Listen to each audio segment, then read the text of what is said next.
Good morning everyone. So bright and early this morning, it's just after 6 o'clock and we're out looking for potentially some leopards this morning. One of the other vehicles has already headed out to look for the lions that were seen last night on Kruger later sightings. Ross and Peter are on their way there to follow up any tracks, and maybe they were lucky last night. Yeah, the sun is coming quite majestically through your beard there. Exposing a bit more.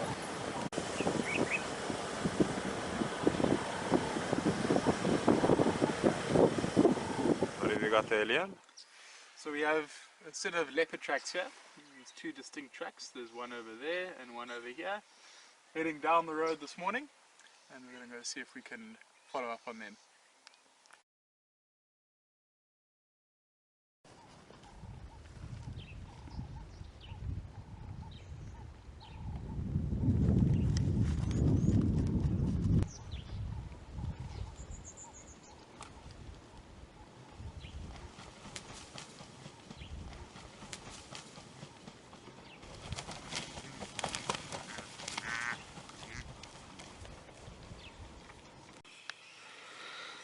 From camp we saw this whole wake of vultures start to descend.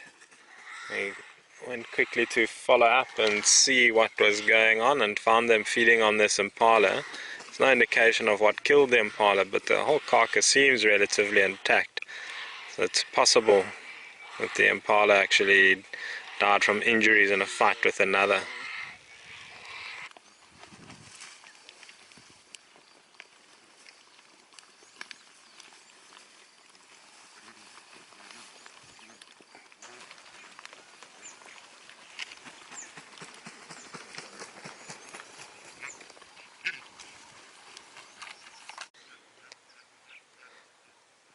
So with this many vultures descending in the area, it might also attract other predators, lion, leopard, hyena, and want to come and see if there's a free meal going.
Right folks, just a quick interlude, but you can see how we get some of the B-roll footage that we use to fill in. This is also a new crocodile fishing technique that Yaku has developed here.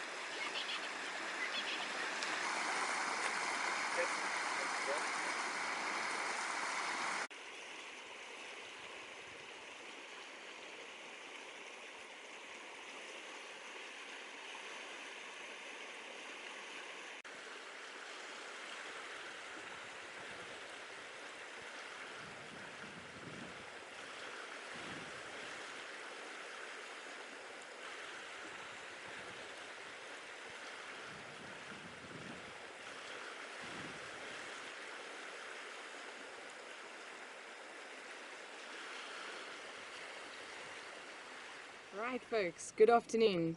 We were on our mission to go and film the bee eaters, and we got quite sidetracked because we were driving along the Manuleti River and Gareth happened to just spot a leopard walking over the rocks. He's in quite an inaccessible place for us to drive down and get more closer, so we're just watching him at the moment. But I think we're going to leave him be and make our way to the bee eaters and see if we can capture some good stuff.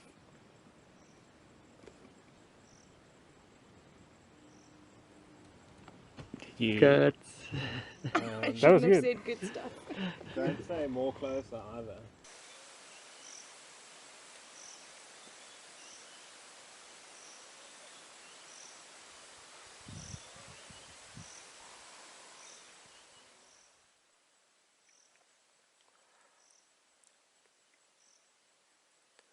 It's interesting how that buffalo knows the difference between the leopard not a danger versus a lion a huge danger.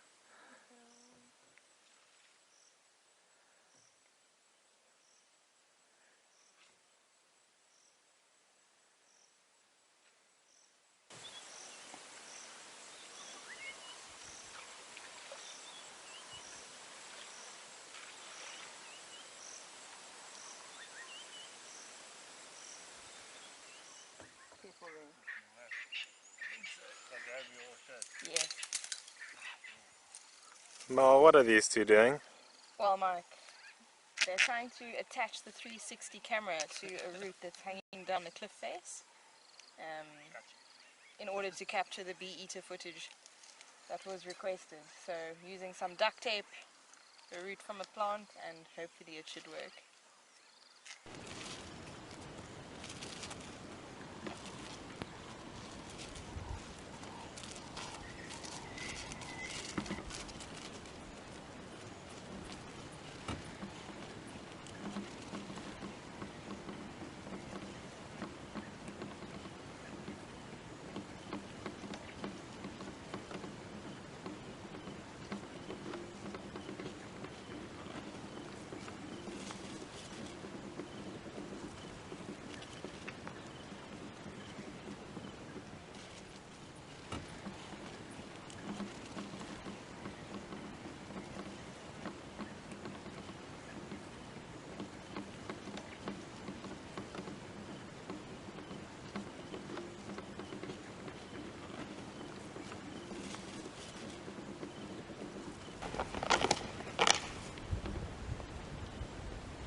So finally, off to the bee-eaters' nesting site.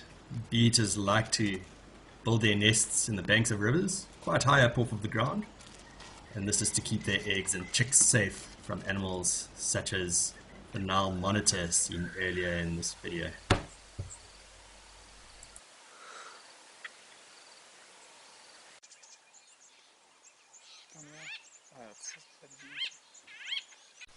This is the white-fronted bee-eater. One of 19 species of bee-eaters we get in Africa, and one of 27 species in the world.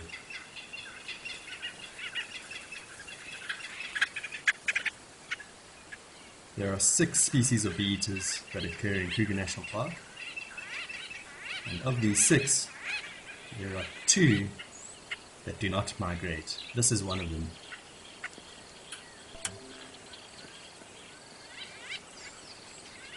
Bee-eaters are monogamous. They pair for life.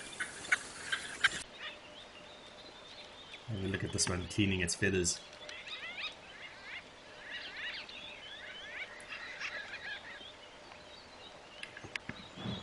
Having a scratch.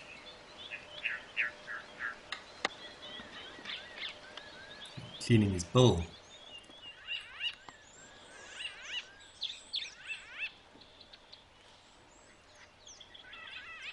Watch how machine-like this bee-eater's head is, how it follows all these other bee-eaters that are flying around it. It actually aims with its bill, and that's how it catches insects in flight.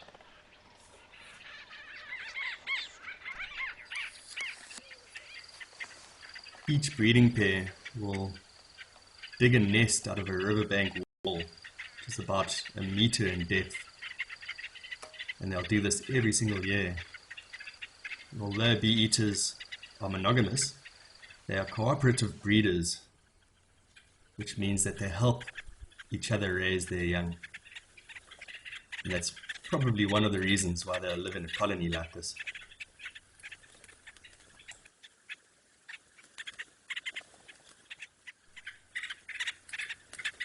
Now, if you have a look at all of those nests in that riverbank, and bear in mind that they do build these nests, or new nests, every single year, that actually compromises the physical structure of that riverbank.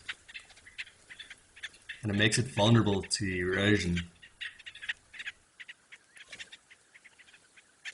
Have a look at how those bee-eaters are hanging onto the edge of that near vertical cliff.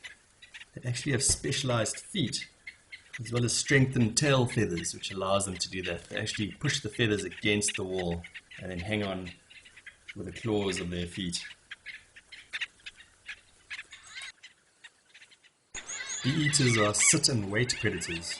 They find a perch, which is clear of any leaves, and then they wait and watch for insects to fly by. When they do see an insect fly by, they then quickly fly off of the perch, grab it out of mid-air,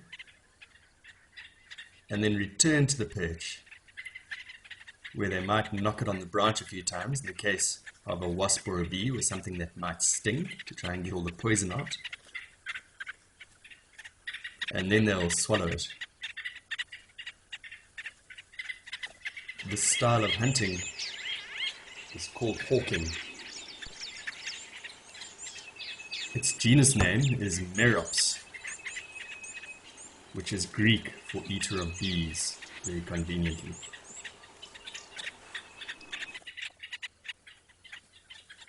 These birds have evolved to catch insects on the wing. And out of all the birds that do this, they are probably the most efficient at it. You can see how incredibly aerobatic they are. Forming tight twists and turns when need be. These birds have to keep their feathers in tip-top shape in order to fly so swiftly.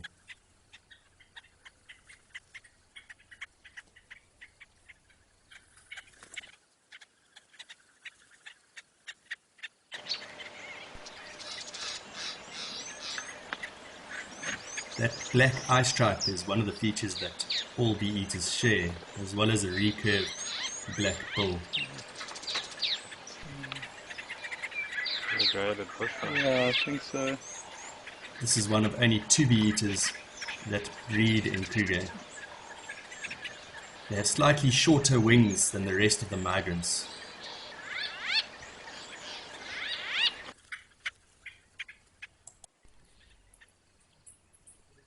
These bee-eaters do not migrate, nor do the little bee-eaters.